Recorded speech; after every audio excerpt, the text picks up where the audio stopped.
साम्राज्य न्यूज, सामान्यांचा असामान्य आवाज। पद्मशाली समाजाचे कुलदैवत असलेल्या श्री मार्कंडेय महामुनी जन्मोत्सव दिनांक 12 फेब्रुवारी रोजी साजरी होत असून या जन्मोत्सवाचे औचित्य साधून दिनांक 2 फेब्रुवारी रोजी सोलापुरात श्री मार्कंडेय जनजागृती संघाच्या वतीने दरवर्षीप्रमाणे याही वर्षी श्री मार्कंडेय दीक्षा कार्यक्रम सुरू झाले आहे।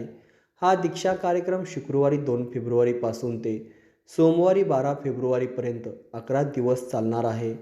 सोलापूर शहरातून दरवर्षी असंख्य मार्कंडेय भक्त दीक्षा घेतात। सध्याचे 17वे वर्ष असून मागील 16 वर्षापासून हा दीक्षा कार्यक्रम निरंतरपणे चालू आहे। ही दीक्षा परमपूज्य श्री श्री नरसय्या गज्जव महाराज आणि श्री पराविद्यानंदगिरी माताजी यांच्या मंत्रमोक्षाने साक्षीने हा दीक्षा कार्यक्रम सुरू केले जाते। या दीक्षेमागचा मुख्य उद्देश कोणत्याही वाईट व्यसनापासून मुक्त होणे हेच आहे। तसेच घरात सुख शांती आणि सर्वांचे आरोग्य चांगले राहण्यासाठी ही दीक्षा घेतली जाते।